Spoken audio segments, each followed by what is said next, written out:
오늘 우리 사여전도회 헌신예배로 하나님께 드리게 되어서 감사를 드리고요. 헌신예배는 몸을 드린다는 것인데 몸도 중요하지만 생각도 드리고 또 언어도 드리고 또 시간도 드리고 삶의 자세도 드릴 수 있으면 좋겠습니다. 또 여러분 사여전도회를 위해서 기도 많이 해주시고 우리 교회에서 여러 가지 섬김과 또 아름다운 일들을 많이 하시는데요. 또 자녀들도 어리신 분도 있는데 가정도 강건할 수 있도록 여러분 기도를 많이 해주시면 감사하겠습니다. 오늘은 여전도에 대한 말씀보다 말씀을 전하던 것을 이어서 계속 말씀을 나누도록 하겠는데요. 신념이 3이 되는 교육 세 번째 시간으로 말씀을 나누도록 하겠습니다. 우리가 지난 두 번의 말씀을 통해서 우리가 변화되기를 원한다면 내가 지향하고 있는 내면의 목표와 외면의 목표가 있다면 그동안 나를 지탱하고 있는 나의 전통과 나의 경험들을 비판적으로 성찰할 필요가 있다. 그렇게 말씀을 드렸습니다. 왜냐하면 나의 행동과 또한 나의 생각을 주관하고 있는 나의 가치관들이라고 하는 것들, 그 안에 있는 가장 중요한 힘을 발휘하고 있는 나의 전통과 나의 경험적인 사고방식들, 그것이 수정되거나 그곳에 대한 원천적인 변화가 없는 한 내가 내적인 갈망을 원하고 내가 외적인 변화를 바라본다고 할지라도 쉽게 변하지 않는다. 그렇게 말씀을 드렸습니다. 마음 먹고 결심은 여러 번 할 수 있지만 실행하기는 어려워진다. 목표는 있지만 금방 열망이 식어지거나 아니면 안 되는 자기 자신을 발견하고 곧 포기해버린다. 그렇게 말씀을 드렸습니다. 더 중요한 것은 어떤 새로운 목표나 변화나 수정에 대한 필요성 자체를 느끼지 못하는 것이 더 문제일 수 있습니다. 그것에 대해서 관심이 없거나 꼭 그것이 이루어져야 하는가에 대해서도 별로 생각이 없을 수 있을 수 있습니다. 현재의 삶이 너무 만족스럽거나 현재 자기의 내적인 거에 대해서 충분히 만족하면 변화나 수정에 대한 필요성을 느끼지 않을 수 있지만 사실은 여러분 우리가 내면의 세계에 더 높은 수준에 있는 사람들의 모습이라든가 아니면 외적으로 더 정돈되고 더 반듯하고 더 깔끔하고 더 규모 있는 내적인 그리고 외적인 수준에 대해서 우리가 경험해 보거나 바라본 적이 없으면 우리는 변화의 필요성을 못 느낄 수가 있습니다. 지금까지 지난 두 번의 시간 동안 우리는 왜 학습과 배움의 과정이 계속 필요한가를 말씀을 드렸습니다. 새로운 학습과 배움을 통해서 내 전통적인 사고방식을 돌아보지 않으면 내 경험이 바르고 가고 있는가, 내 경험이 올바른가, 그것이 정말 내가 원하는 모습대로 가고 있는가를 계속 점검해 보지 않으면 우리의 삶이 전환되기가 어렵다. 신앙적으로도 그렇습니다. 계속 하나님 말씀을 깊고 자세하고 넓게 학습하지 않으면 어느 정도 신앙이 자랄 수는 있지만 그 다음부터 굳어져 버립니다. 은혜는 받고 감동을 받을 수는 있지만 거기서 끝나게 됩니다. 그리고 내가 하나님의 말씀에 대해서 결심을 하고 회개하고 손을 들고 찬양을 하고 눈물을 흘릴 수는 있지만 내가 얻은 신앙적 깨달음들이 삶의 모습으로 변화되는 것이 어려워진다라고 하는 것입니다. 그렇게 몇 번 반복되다가 어렵다, 나는 안 돼, 힘들어, 원래 안 되는 거야 이렇게 가다 보면 그냥 그 상태로 굳어져 버립니다. 여러분 그렇지만 배움과 학습이 있어야 계속 신앙에 대한 성장의 동력을 발견할 수 있고 삶이 다시 한번 변할 수 있다고 하는 심의 원천을 배움과 학습을 통해서 우리가 가질 수 있습니다. 그런데 오늘 중요한 것은 이것입니다. 내가 배움과 학습을 계속 추구해 나아가면 실제적으로 내 삶이 변하는가, 내 외면이 변하고 내 내면이 정말 변할 수 있는가라고 하는 것입니다. 제 답은 이렇습니다. 변화될 수 있다. 그렇지만 그 전에 중요한 한 과정이 있다는 것을 말씀드리고 싶습니다. 제가 다른 방식으로 한번 말씀을 드리고자 하는데 여러분 우리의 믿음이라고 하는 것은 구체적으로 어떻게 구성이 되어 있고 믿음 안에는 무엇이 있느냐, 우리가 믿음을 원하고 큰 믿음을 성장시킨다라고 말을 할 때 그 믿음에는 어떤 내용이 있는가라고 본다면 우리가 지난번에 사람들의 가치관에 대해서 이야기할 때 일반 사람들과 다른 것은 우리 믿음의 사람들은요, 전통과 경험, 그 외 지식, 그리고 그 외에 신앙적인 부분이 있다 이렇게 말씀을 드렸습니다. 지식적으로 충만하지만 지식으로 이해하지 못하고 있는 하나님에 대한 부분들이 있기 때문에 그 신앙적인 면을 가지고 우리의 가치관을 이렇게 컨트롤하는 것이 필요하다 이런 말씀을 드렸는데요. 여러분 믿음도 사실은 구성 요인들이 있습니다. 저 도표를 보시면 여러분 믿음의 가장 아래에 깔려 있는 것은 지식적인 그런 부분입니다. 하나님 말씀을 잘 알아야 한다라고 하는 것입니다. 성경을 잘 알아가는 것, 그것이 믿음의 가장 기본기에 그 아래에 있습니다. 성경을 잘 알면 자기 마음대로 해석하지 않습니다. 여러분 성경은 주어진 것이지 우리가 만드는 것이 아니지 않습니까? 그렇다면 1차적으로 하나님을 섬기는 데 있어서 가장 중요한 것은 그분이 우리에게 주신 것에 대한 우리의 능통한 지식적인 부분이 1차적으로 반드시 필요합니다. 어떻게 영생을 얻느냐? 어떻게 하나님을 예배하느냐? 어떻게 이 땅 가운데 살아가느냐? 하나님이 우리에게 주신 가르침에 대한 분명한 이해가 부족하면 그분의 뜻에 합당하게 믿음을 가지기가 굉장히 어렵습니다. 하나님 말씀을 잘 알아야 여러분 우리가 이단들의 가르침에 대한 분별력을 갖습니다. 내가 믿고 있는 것, 내가 섬기고 있는 그 하나님과 그 신앙에 대해서 바로 알면 이단들이 다른 이야기를 해도 우리가 영적 분별력을 가지고 바르게 분별할 수 있지만 내가 믿는 그 하나님에 대해서 지식적으로 분명하지 않으면 애매해집니다. 지식적인 것이 믿음의 근간을 차지합니다. 구약에서 말하기를 지식적인 것이 부족해서 자기 소견에 옳은 대로 행하는 사람들, 그리고 지식이 없어 망하는 사람들도 많다 이렇게 말씀을 하고 있습니다. 두 번째는 여러분 지식만으로 가능한가? 가능하지 않습니다. 지식만으로 가능하다면 이 땅에 많은 석학들과 또한 성경 공부를 더 많이 잘할 수 있는 사람들이 더 좋은 믿음을 가질 수 있다. 그렇지만 그렇게 되지 않습니다. 기독교는요, 영적인 부분이 굉장히 큽니다. 지식으로 알아가는 것들이 영적인 경험을 통해서 믿어져야 하는 것입니다.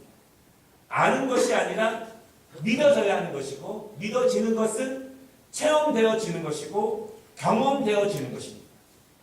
여러분, 성경을 지식적으로 잘 알면 천사의 말로 설교할 수 있지만 경험되어지고 체험되어진 것으로 설교하는 것은 다릅니다. 우리가 하나님 말씀을 깊이 성경 공부를 하고 제자 훈련을 하면서 지식적으로 알아갈 수 있지만 그 말씀들이 나 안에서 믿어지고 체험되지 않으면 그 지식은 온전한 믿음으로 나아가기가 어렵습니다. 분명한 것은요, 영적인 체험이 있어야 한다고 하는 것입니다. 혹시 여러분 가운데에서 하나님이 내 인생 가운데, 내 삶 가운데 직접적으로 개입하시고 역사하시고 인도하신다는 그 영적 체험이 없다면 우리가 그것을 사모하고 그 일을 위해서 더욱더 노력해 나아갈 필요가 있습니다. 기독교는 절대적으로 지식으로만 아는 것이 아니라 하나님을 만나는 종교입니다. 성령님을 만나는 종교입니다. 그래서 여러분 기독교는 뭐라고 말하냐면 영적으로 만난 것이 우리의 삶의 만남으로 이루어진다라고 말합니다. 그래서 뭐라고 말씀하십니까? 우리의 영혼이 강건할 때 범사가 강건해지는 것이지 범사가 강건해진다고 해서 우리의 영혼의 강건을 보장하는 것은 아닙니다. 영적인 만남이 있어야 그것이 삶의 모습으로 이어집니다. 그리고 세 번째는요, 삶의 만남은 우리에게 생명을 주므로 그 생명은 열매로 나타납니다. 열매는 추상적인 것이 아닙니다. 우리가 지향하고 바라고 갈망하는 신념이 변화된 삶의 모습으로 나타나게 되는데요. 오늘은 이 세 번째는 말씀을 나누지는 않겠습니다. 중요한 것은 무엇이냐면 삶의 영역에서 지식의 열매에서 영적인 영역으로 넘어가는 단계에 있어서 어떤 것들이 필요한가? 우리가 배움과 학습을 통해서 우리가 신념을 알기 위해서 지식적인 것을 계속 얻어가고 있는데 그것이 우리의 삶의 모습으로 나아가기 위해서 어떤 것들이 필요한가라고 하는 것입니다. 여러분 저 도표를 보시면은요, 영적인 경험이 있지 않습니까? 어떻게 영적인 경험을 얻을 수 있을까요? 많은 분들이 그렇게 말합니다. 성령님을 인격적으로 만나야 합니다. 성령 체험을 해야 합니다. 어떻게 체험할 수 있을까라고 하는 것입니다. 한 성도가 교회에 등록을 했습니다. 1년 이상 열심히 예배를 드리고 신앙의 기초를 쌓아갑니다. 하나님을 알아가는 것이 좋기 때문에 성경 공부를 열심히 해서 이제 지식적인 부분도 많이 얻게 되었습니다. 이제는 영적인 체험으로 나가고 싶습니다. 왜냐하면 뜨겁게 기도하는 분들 그리고 신앙에 간증이 있는 분들이 있는데 자신은 잘 그런 것이 없는 것 같습니다. 그러면 어떻게 영적인 충만함과 어떻게 하나님을 인격적으로 만날 수 있을까요? 금요 기도회에 나와서 무조건 뜨겁게 기도하고 기도원에 가서 막 찬양하고 막 기도하면 영적인 체험을 얻어서 지식적인 것 이외에 영적인 체험을 얻을 수 있을까요? 어떤 분들은 그렇게 말합니다. 갑자기 뜨거운 부흥회나 기도원에 가면 적응을 잘 못하고 도리어 그러한 영적인 길이 꼭 거기에만 있는가라고 생각하면서 잘 영적인 길에 가지 못하는 사람들도 많다라고 말을 합니다. 영적인 만남은 꼭 뜨겁게 기도하고 기도원에 가서 해야 됩니다. 성령 충만은 꼭 그렇게 박수치고 뜨겁게 방언으로 기도 많이 하면 되는가라고 하는 것입니다. 지식적 것이 많이 사라졌습니다. 이제 뜨겁게 하면 됩니까? 그런 것입니다. 여러분 그런데요. 뜨거운 기도와 뜨거운 찬양이 중요하기도 합니다. 왜냐하면 한국에서 과거에 그런 기도원 운동이라든가 부흥의 운동들이 뜨거웠던 이유는 사실은 그것이 한국 사람들의 정서적인 것과 기본적인 영성에 잘 맞는 부분이 분명히 있습니다. 또 한 가지, 여러분 한국뿐만 아니라 미국이나 서양에서도요. 대각성 운동이라든가 회개 운동, 경건주의 운동이 있었을 때에는 몇 날 며칠 뜨겁게 기도하고 뜨겁게 찬양하고 그렇게 성령 충만이 집단적으로 임하는 경우도 굉장히 많았습니다. 꼭 성령 충만과 영적인 체험은 그렇게 이루어지느냐? 그것은 아닐 수 있지만 그렇게도 역사되는 것이 굉장히 많은 것이 사실입니다. 하나님을 만나고 영적 체험을 하는 것은 정반대 방향 가운데에서 이루어지기도 합니다. 동방의 많은 수도원들과 수도사들은요. 깊은 침묵 기도와 깊은 말씀 묵상을 통해서 성령님을 깊이 체험하게 됩니다. 그래서 이렇게 말합니다. 저는 침묵 기도가 체질입니다. 여러분 그런데 그때 말하는 침묵에 대한 기도는 5분, 10분을 말하는 것이 아니라 짧게는 5시간, 10시간, 길게는 이틀, 3일 동안 그렇게 하는 것을 말합니다. 초신자의 각 벗어난 성도들 이제 지식적으로 성경을 많이 알아가서 영적인 것을 체험하기를 원하는 사람들, 그 사람들이 영적인 것, 성령 체험, 충만한 것, 하나님을 인격적으로 만나는 것에 대한 어려움이 많이 있습니다. 때로는 부흥회나 기도원 같은 곳에 가면 성령 체험을 강요당하는 것 같은 것들도 굉장히 많이 있습니다. 배움과 학습을 통해서 새로운 목표와 새로운 변화에 대한 필요성을 느낍니다. 이제 심령적으로는 내가 이렇게 변화해야 된다는 자기 성찰이 충분히 이루어집니다. 그러면 갑자기 가능한가? 여러분 그 전에 중요한 단계가 있는데요. 그것이 오늘의 핵심입니다. 여러분들이 이미 잘 알고 있는 그런 내용이에요. 제가 굉장히 사랑하는 실천 신학자 중에서 리차드 오스먼이라고 하는 교수가 있는데 미국 프린스턴의 교수인데요. 그분이 이 부분을 토익법이라는 이름으로 설명을 하고 많은 신학자들은 이것을 만남의 신학이라 이렇게 설명을 하기도 합니다. 이것을 우리식으로 간단하게 표현을 하면 무엇이냐면 소그룹, 셀이 될 수도 있고 제자훈련이 될 수도 있고 목장이 될 수도 있습니다. 우리식으로 말하면 셀이겠죠? 왜 셀 모임, 소그룹이 중요할까? 그러면 셀을 통해서 어떤 기능이 이루어져야 되고 셀 안에서 벌어져야 되는 일들이 무엇일까라고 하는 것입니다. 여러분 보통 이 셀 같은 모임들은요. 전문적인 말씀 사역자가 개입되지 않습니다. 보통 평신도 리더들을 통해서 이루어지는데 이 점이 아주 중요하고 필수적인 그런 모습입니다. 여러분 보통 셀에서 어떤 일이 일어나는가요? 셀의 중요한 임무가 무엇이냐면 두 가지 말씀을 드리면 첫째는 말씀을 나누는 것입니다. 여러분 그런데 전문적인 말씀의 사역자가 아니기 때문에 깊은 신학적인 말씀을 나누기는 어렵습니다. 그리고 또한 그러한 말씀을 나누기 위해서 셀이 존재하는 것은 아닙니다. 셀 리더나 강사들이 설교를 잘하거나 아니면 신학적으로 말씀을 전해야 된다고 하는 부담을 가지실 필요가 전혀 없습니다. 더 중요한 기능은요, 두 번째는 말씀을 적용하는 것이 셀의 중요한 기능입니다. 예를 들어 보겠습니다. 초신자들이 셀에 들어갑니다.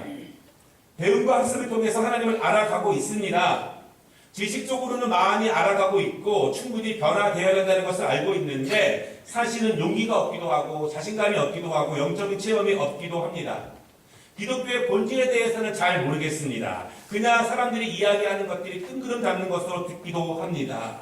여러분, 그런데 셀 모임을 통해서 말씀을 나누죠. 중요한 것은 말씀을 함께 나누는 데 목적이 있습니다. 셀 리더와 강사를 통해서 또한 그 그룹에 있는 이제 함께 먼저 믿은 분들을 통해서 그 말씀을 어떻게 적용하고 어떻게 나누고 그 말씀들이 우리의 삶에서 어떻게 나누어지고 경험되어지는지를 함께 이야기하게 됩니다. 지식으로만 알던 분들은 지식적으로는 분명히 아는데 실행에 대한 문제가 있지 않습니까? 지식적으로는 아는데 영적인 삶, 성령 충만한 삶, 주님과 동행하는 삶에 대한 그러한 애매한 추상성은 있지만 구체성을 잘 모릅니다. 그런데 그날 주어진 말씀을 읽고 적용하는 과정 가운데 이 말씀이 이렇게 적용되는구나. 또 다른 분이 혹시 장로님이 권사님이 그러한 비슷한 유사의 경험 가운데에서 말씀으로 극복하거나 아니면 그때는 극복하지 못했지만 뒤이어서 말씀을 깨닫거나 하는 모습을 통해서 다른 분들이 간접적인 경험을 얻을 수 있습니다. 말씀으로 살아가는 것이 쉽지가 않은데 먼저 믿은 사람들, 그 사람들이 어렵고 힘든 상황 가운데서도 어떻게 말씀을 삶으로 연결시켰는가에 대한 이야기를 들을 수 있습니다. 그것이 나눔이 될 수도 있고 간증이 될 수도 있습니다. 기존 시자들이 그것이 긍정적인 열매를 맺었던 부정적인 열매를 맺었던 자기의 경험, 말씀과 신앙과 성령님과 연관된 말씀의 경험을 나누면서 그러한 거에 대한 지식이 없었던, 경험이 없었던 초신자들이라든가 아직까지 그것에 대해서 잘 모르던 분들이 그 말씀을 통해서 함께 공감이 되어지는 공감의 장이 너무너무 중요합니다. 예를 들어 드릴게요. 성령 체험을 받고 싶어 하는데 금요 엘리야 기도회에 와서 뜨겁게 기도만 하면은 잘 안 되는 것 같아요. 아직 모릅니다. 그러한 것을 가지고 셀에서 나눕니다. 그때 장로님이나 권사님이나 집사님들이 본인들이 예배나 혹은 기도나 혹은 모임을 통해서 성령님을 만나고 하나님과 함께했던 간증과 이야기들을 나눌 수 있는 조금 다를 수 있지만 그러한 이야기와 나눔을 통해서 아직까지 경험하지 못한 사람들이 공감을 얻을 수 있고 그것을 간접적으로 얻을 수 있습니다. 나만 힘든 것이 아니구나. 저렇게 하는 것이구나. 저렇게 말씀을 삶 가운데에서 이루어지게 하는 것이구나. 큰 일이 아니더라도 저렇게 기도하는 것이구나. 저렇게 힘들 때 저렇게 참는 것이고 저렇게 내가 구별되는 것이구나. 내가 저렇게 말씀을 적용할 때 하나님이 저렇게 인도하시는구나. 그때는 내가 말씀이 내 안에 있었지만 여러 가지 환경과 사정 때문에 순종하지 못했지만 하나님이 저렇게 깨닫게 하시는구나. 그런 고백들이 나올 수 있습니다. 그런 긍정적이고 때로는 부정적인 경험들 그리고 추후에 성찰되는 풍부한 나눔을 통해서 여러분 기존의 성도들은요 다시 한번 힘을 얻을 수 있는 원동력을 갖게 되고 초신자들이라든가 아직까지 1차적인 지식적인 부분에 있던 분들은 영적으로 나아가는 것들에 대한 공감을 충분히 한 상태에 대해서 그 상태에서 성령님 앞으로 나아가는 인격적인 만남이 가능해지게 된다라고 하는 것입니다. 만약에 여러분 소그룹 가운데 그런 일이 벌어지지 않으면 어떤 일이 벌어지냐면 우리 교회에서 세가족 훈련을 받습니다. 그리고 또 성역 공부를 합니다.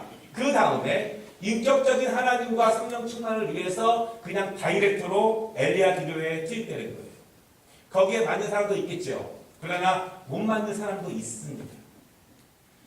그 말씀에서 하나님을 인격적으로 만나는 과정 가운데 중간 단계에 공감과 나눔과 간증을 통해서 그것에 대해서 충분하게 준비되지 않고 성숙되지 않으면 사실은 이 환경 가운데 굉장히 어려워집니다. 여러분 옛날에는요. 백악성 운동이라든가 우리나라 기도 운동이 벌어졌을 때는 정말 맹탕 신자도 뜨겁게 기도하는 그 뜨거운 가운데 휩쓸려가지고 녹아버리는 경우가 굉장히 많았습니다. 굉장히 많았습니다. 그러나 지금은 그것이 쉽지 않아요. 제가 이런 말씀 드리지 않았습니까? 2년 전에 창원에 있는 학생연합부흥회에 제가 수련회 강사로 갔는데 3일 밤을 내리했는데요. 아니 지금도 학생들이 4시간을 기도하더라니까요. 지금도 기도하더라니까요. 안 되는 게 아니라 되면 됩니다. 그렇게 훈련된 교회는 또 되면 됩니다. 그러나 그렇게 훈련되지 않은 가운데에서는 이 소그룹이라고 하는 것들이 우리에게 하나님을 만나러 가는 길을 친절하게 안내해주는 길자리가 바로 소그룹 가운데 이루어지게 됩니다. 여러분 사실은 소그룹에 반담하는 대그룹이지 않습니까? 대그룹은 공적인 예배인데요. 공적인 예배 가운데서는 그런 일들이 별로 일어나지 않습니다. 더 중요한 것은 무엇이냐면 우리는 보통 아브라함과 다니엘과 요셉처럼 그리고 이 땅 가운데 살아가고 있는 위대한 믿음을 가진 사람들처럼 너무 위대한 사람들의 신앙의 모습을 통해서 도전을 받습니다. 보통 대그룹에서는 그런 일들이 많이 벌어집니다. 그런데 점점 듣다 보면 그러한 이야기들이 너무 남의 나라 이야기처럼 들린다는 거예요. 가까이 하기에 너무 먼 당신의 모습들처럼 들려지게 됩니다.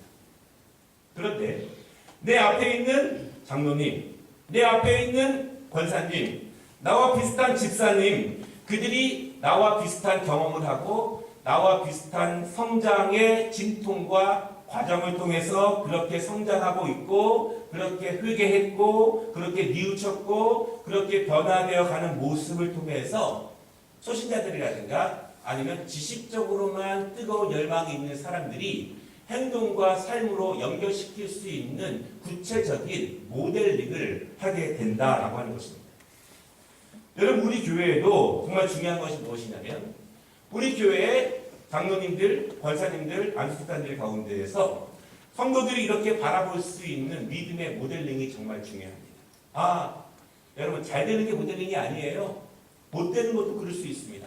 저렇게 어려운 환경 가운데서도 뜨겁게 기도하는 저 모습을 바라보고 저렇게 바쁘고 분주한 가운데서도 하나님께 헌신하는 저 모습을 바라볼 수 있습니다.